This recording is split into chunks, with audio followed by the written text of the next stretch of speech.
Assalamualaikum warahmatullahi ta'ala wabarakatuh. Bismillah, alhamdulillah, wasyukru ala ni'amillah, wa la hawla wa la quwwata illa billahil aliyyil azim. Allahumma salli ala sayyidina Muhammadin tibbil qulub wa dawaiha wa afiyatal abdani wa shifaiha wa nuril absari wa dhiyaiha wa qutil arwahi wa ghidaiha wa ala alihi wa sahbihi wa barik wa sallim. Pemirsa Al-Sinta TV yang dirahmati Allah, pertama dan utama yang wajib kita haturkan di pagi hari di acara Risalah Riman ini, yang pertama adalah bersyukur kepada Allah Subhanahu wa taala dengan ucapan alhamdulillahi rabbil alamin. Betapa Allah telah mengkaruniakan kepada kita kenikmatan, bahkan jutaan kenikmatan yang mana apabila kita menghitung nikmat Allah itu la tuhsuha, tidak akan pernah kita sanggup untuk menghitungnya, bahkan merinci betapa nikmat Allah yang luar biasa itu. Tapi ada satu nikmat Allah yang paling istimewa, yakni nikmatul iman fil Islam. Kenapa nikmatul iman fil Islam merupakan nikmat Allah yang terbaik? Karena kita di dunia ini, betapa suksesnya kita, terkenalnya kita, Allah memberikan amanah berupa rizki, berupa jabatan, berupa kekuatan fisik yang begitu luar biasa. Tapi semuanya tidak ada artinya apa-apa jika kesehatan tersebut, jika jabatan tersebut tanpa kita miliki iman fil Islam. Karena iman fil Islam merupakan tolok ukur sukses dunia sampai akhirat kita. Izinkan Al-Fakir pada kesempatan ini ingin mengupas kiat sehat yang Allah ridhoi. Betapa modernisasi zaman modern ini, banyak orang mencapai kesehatannya dengan cara-cara yang mana Allah tidak ridho. Seperti contoh, adanya orang sehat, untuk menuju sehatnya memakai produk atau hal-hal yang diharamkan oleh Allah Subhanahu wa taala, atau cara-cara yang bersifat menyekutukan Allah Subhanahu wa taala. Padahal Allah Subhanahu wa taala bersama Rasulnya, mengutus Rasulnya, sudah memberikan bimbingan bagaimana cara sehat yang Allah ridhoi. Di antaranya cara sehat yang diridhai oleh Allah adalah dengan cara kita kenal dengan tibbun nabawi. Tib artinya pengobatan, an-nabawi artinya adalah yang dicontohkan oleh Rasulullah Muhammad SAW. Kenapa kita meyakini dan mengimani bahwasanya apa yang dicontohkan cara sehat yang disabdakan oleh Rasulullah adalah cara yang diridhai oleh Allah Subhanahu wa taala? Karena kita meyakini firman Allah Subhanahu wa taala, "Wa ma yantiqu 'anil hawa in huwa illa wahyu yuha." Bahwasanya apa yang Rasulullah sampaikan itu adalah bukan berdasar dari hawa nafsu beliau belaka, tetapi yang Rasulullah SAW sampaikan adalah berdasarkan firman Allah, wahyu dari Allah yang disampaikan Allah kepada malaikat Jibril, kemudian disampaikan kepada Rasulullah. Di antara yang paling cara sehat yang diridai oleh Allah dan yang terbaik cara pengobatannya adalah kita melaksanakan yang namanya hijamah atau bekam. Kalau orang Jawa Timur menyebutnya canduk, yakni dengan cara, ada beberapa metode bekam, yang mana cara bekam adalah diakui atau tidak diakui, menurut kebetulan Al-Fakir pernah belajar di pelatihan pengobatan Tibbun Nabawi. Kebetulan beliau, guru saya adalah seorang dokter juga. Beliau mengatakan bahwasanya pengobatan bekam adalah pengobatan yang terbaik yang ada di muka bumi ini. Karena bersumber dari Allah Subhanahu wa taala. Karena Allah lah yang menciptakan manusia. Allah pula tahu bagaimana solusi sehat dari manusia tersebut. Kenapa bekam itu merupakan sesuatu pengobatan yang terbaik yang ada di muka bumi ini? Karena satu-satunya pengobatan di muka bumi ini yang mengangkat langsung sumber penyakit adalah bekam, yakni sel darah merah, yang mana umurnya menurut penelitian adalah per 120 hari itu akan mengalami kematian, atau sel itu akan menjadi mati. Buktinya adalah setiap perempuan memiliki yang namanya adanya menstruasi. Itu bukti adanya sel darah merah yang mati ketika setelah digunakan tubuh ini. Kenapa bekam itu mengaktifkan pada posisi sel darah merah yang mati tersebut? Maka nanti akan saya sampaikan pada season berikut, jeda berikut ini.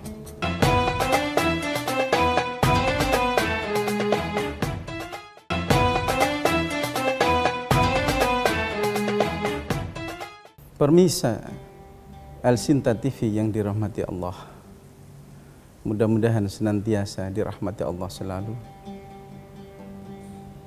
Kita pahami bahwasanya bekam atau hijamah adalah cara terbaik, yang mana saya analogikan bekam itu bagaikan air hujan, yang mana Allah Subhanahu wa taala menciptakan air hujan dari uap laut yang dipanasi oleh matahari, kemudian menguap menjadi awan. Awan digiring oleh Allah Subhanahu wa taala, kemudian diturunkan hujan. Maka air hujan menghasilkan sumber air yang sangat steril dan yang terbaik. Bahkan dalam pengobatan ilmu hikmah juga untuk mengobati segala penyakit, air hujan jika dibacakan ayat-ayat Allah, maka wa nunazzilu minal qur'ani ma huwa syifaa wa rahmatul lil mu'minin wa la yazidul zalimina illa khasarah. Dan kita harus pula meyakini wa idza maridtu fa huwa yashfin. Kemudian firman Allah yang lain, qul huwa lil ladzina amanu hudaw wa syifaa. Bahwasanya air hujan tadi menghasilkan mata air. Mata air akan menghasilkan sungai-sungai. Sungai akan mengalir. Jika di sungai tersebut, di pintu air ada sampah, maka ke pintu air berikutnya akan menghasilkan air yang berubah menjadi kotor. Sampai pada muaranya, jika kotoran sampah tadi tidak dibersihkan, maka air yang asalnya bening akan menjadi kotor, keruh, hitam sekali. Maka darah pun begitu, pemirsa. Bahwasanya darah itu diproduksi oleh tulang. Tubuh kita ada pabrik namanya sumsum. Itu memproduksi sel darah merah segar, dialirkan ke seluruh tubuh melalui pembuluh nadi. Kemudian digunakan oleh organ tubuh. Setelah digunakan, maka terdetoklah, bercampurlah dengan lemak, dengan radikal bebas, dengan zat pengawet dan yang lainnya. Maka ketika berputar disaring ke ginjal, maka setelah dari ginjal disaringlah untuk disebar ke pembuluh vena dan seterusnya. Dan pada titik bekam yang direkomendasikan oleh Rasulullah SAW, terutama di titik muhid maupun kahil maupun titik akhdain dan titik-titik yang lainnya, adalah titik di mana pusat-pusat darah kotor, yang mana insya Allah jika orang, kata Rasulullah, berbekam di kepala, maka insya Allah 100 macam penyakit akan Allah angkat dari tubuh manusia tersebut.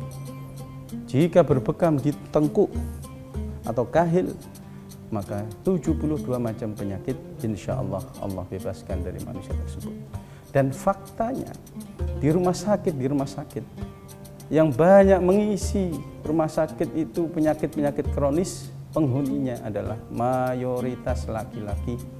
Karena laki-laki tidak ada sistem pembuangan darah kotor otomatis. Karena Allah mengkaruniakan seorang perempuan adanya menstruasi adalah bagian daripada kekuasaan Allah.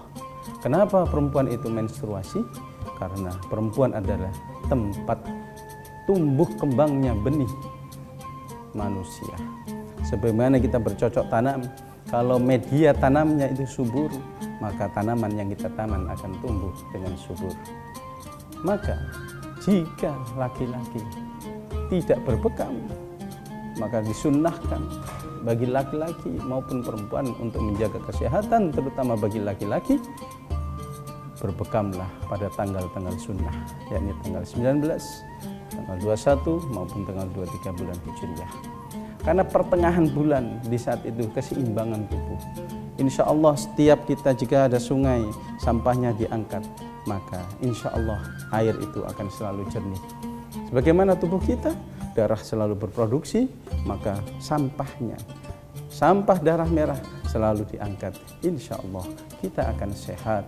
Karena apa? Kita satu melaksanakan sunnah Rasulullah, kemudian kita memahami dan penuh keyakinan bahwasanya apa yang sabdakan Rasulullah adalah sesuatu yang sangat bermanfaat.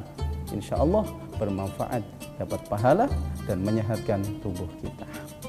Mudah-mudahan kita jika yakin dengan penuh keyakinan kita kepada Allah dan melaksanakan sunnah Rasulullah berupa tibbun nabawi.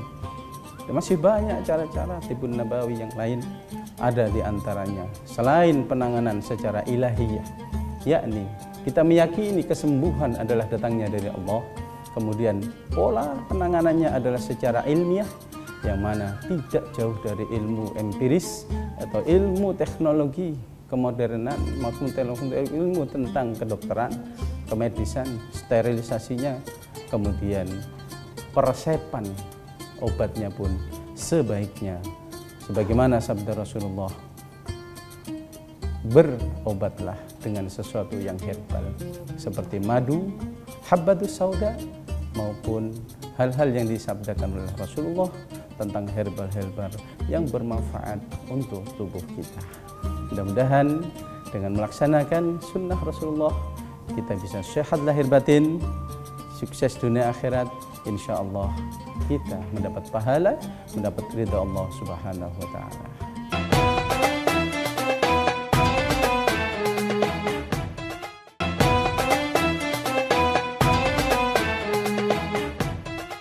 Pemirsa Risalah Iman Al-Sinta TV yang dirahmati Allah, mudah-mudahan di pagi hari ini kita senantiasa berada dalam lindungan Allah Subhanahu wa Ta'ala, dalam rahmatnya Allah Subhanahu wa Ta'ala. Di dalam rahmat Allah ada Rahman dan Rahimnya Allah, kasih dan sayangnya Allah. Pada kesempatan ini Al-Fakir ingin menyampaikan, mari kita kembali kepada kesadaran bahwasanya kita diciptakan oleh Allah, maka akan kembali kepada Allah Subhanahu wa Ta'ala. Mumpung masih hidup di dunia ini, mumpung masih ada kesempatan untuk mengabdi, melaksanakan perintah Allah, menjauhi larangan Allah, terutama dalam menjaga kesehatan, maka cara-cara yang akan kita lakukan diantaranya adalah cara yang diridai oleh Allah Subhanahu wa Ta'ala. Yang pertama dan utama adalah seimbangkan dalam pola makan dan minum kita. Sebagaimana firman Allah, kulu washrabu wa la tusrifu. Makan dan minumlah, tapi jangan berlebih-lebihan. Karena sesuatu yang berlebihan maka akan berakibat buruk pada tubuh kita. Tetapi jika kita, namanya manusia, mahallul khata' wa nisyan, tempatnya salah dan lupa, Maka jika kita sudah merasakan tubuh kita merasa sakit, maka berobatlah. Tetapi cara berobat kita lebih afdol jika melaksanakan cara berobat yang Rasulullah anjurkan, yakni pengobatan yang terbaik, yakni berbekamlah. Dengan berbekam kita butuh keyakinan. Jika kita ragu apa yang disabdakan Rasulullah, maka kita harus mempertanyakan kembali kualitas iman kita. Bukankah dalam rukun iman kita harus meyakini, mengimani kepada Rasulullah, berarti mengimani, meyakini, mempercayai yang disabdakan Rasulullah adalah yang terbaik. Kemudian di dalam mengkonsumsi jamu, obat atau apapun, usahakan, upayakan, utamakan yang herbal dulu. Kecuali kepepet silahkan, karena manfaatnya herbal insya Allah ke onderdil bagian internis tubuh kita akan menjaga keutuhannya dan kelanggengannya. Kemudian sebelum mengkonsumsi herbal tersebut disunnahkan membaca ayat Al-Quran sebagaimana firman Allah, wa nunazzilu minal Qur'ani ma huwa shifa. Insya Allah jika kita meyakini Allah lah zat yang menyembuhkan, kemudian dengan dibacakan Al-Quran, jangankan herbal yang jelas kualitasnya, maka air putih saja yang belum jelas manfaatnya, jika dibacakan ayat Al-Quran, maka setiap penyakit apapun, jika innama amruhu idza arada syai'an ayyakuna lahu kun fayakun, maka kita harus yakin dengan dibacakan Al-Quran, maka Allah ridho akan membuat air, membuat jamu, membuat obat yang kita konsumsi menjadi jauh lebih berkualitas dan lebih bermanfaat. Insya Allah dengan begitu kita bisa sukses dunia akhirat. Insya Allah kita bisa berbakti kepada masyarakat. Insya Allah kita mengamalkan apa yang disabdakan Rasulullah SAW. Mudah-mudahan dengan begitu kita mendapatkan ridha Allah, sehingga fid dunya hasanah wa fil akhirati hasanah. Sebagaimana tadi saya bacakan sholawat tibil qulub, mudah-mudahan dengan berkahnya sholawat kepada Rasulullah. Sholawat tibil qulub itu di situ ada mengandung makna doa, wa afiyatul abdani wa shifaiha, kemudian wa qutil arwahi wa ghidaiha. Mudah-mudahan dengan sinergi kita meyakini Allah yang penyebut, zat yang menyembuhkan kita. Kemudian dengan meyakini melaksanakan bekam atau sunnah Rasulullah adalah bagian daripada kesunahan, maka kita akan disehatkan. Wa afiyatul abdani wa qutil arwahi. Insyaallah jasmani dan rohani kita sehat lahir batin. Insyaallah mudah-mudahan dengan di pagi hari ini kita memahami, kita belajar bersama dan mengamalkan di acara Risalah Iman ini. Mudah-mudahan kita bisa menjadi hamba-hamba Allah yang diridai Allah, dan insya Allah kita diwafatkan pula dalam keadaan husnul khatimah. Akhirul kalam, wallahul muwafiq ila aqwamit thoriq. Hadanallahu wa iyyakum ajma'in. Assalamu alaikum warahmatullahi wabarakatuh.